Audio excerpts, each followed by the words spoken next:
আজিৰে পৰা ৰাজ্যত আৰম্ভ হৈছে চৰকাৰৰ ভূমিপট্টা প্ৰদান প্ৰক্ৰিয়া। আজি ধেমাজিত 38,000 ভূমিহীনলৈ ভূমিপট্টা। ৰাজ্যৰ মুখ্যমন্ত্ৰী ডক্টৰ হিমন্ত বিশ্ব শৰ্মাই বিতৰণ কৰিলে ভূমিপট্টাসমূহ। জিলাখনৰ ধেমাজি আৰু জোনাই সমষ্টিত ভূমিপট্টা বিতৰণ কাৰ্যসূচী। ভূমিপট্টা বিতৰণৰ উদ্দেশ্যে চৰকাৰে আয়োজন কৰে বিশাল অনুষ্ঠানৰ। আহকচাই সম্পৰ্কত কি ক'ব খুজিছে অসমৰ মুখ্যমন্ত্ৰী ডক্টৰ হিমন্ত বিশ্ব শৰ্মাই।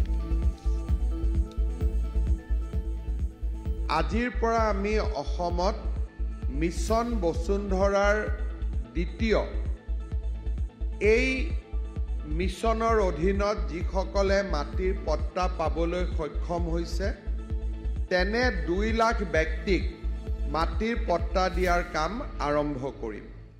আৰু এই মহান অনুষ্ঠানটো আমি ধেমাজিৰ পৰাই আৰম্ভ কৰাৰ সিদ্ধান্ত লৈছিলোঁ আৰু সেইবাবে আজি আমি সকলোৱে ধেমাজিত একত্ৰিত হৈছোঁ। প্ৰথমবাৰৰ বাবে আমাৰ চৰকাৰে এই ভূমিৰ পট্টা ডিজিটেলভাৱে প্ৰদান কৰিব।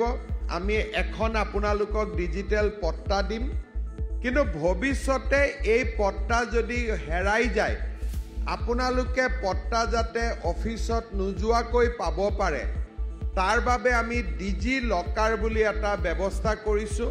জনা মানুহক দেখুৱালে যে মোৰ পট্টাখন হেৰাই গ'ল বুলি ক'লে তেওঁলোকে কম্পিউটাৰৰ পৰা লগে লগে আকৌ এবাৰ নমাই দিব পাৰিব। এনে সুন্দৰ ব্যৱস্থা আজি আমি ইয়াতে কৰাৰ বাবে আৰম্ভ কৰিছোঁ।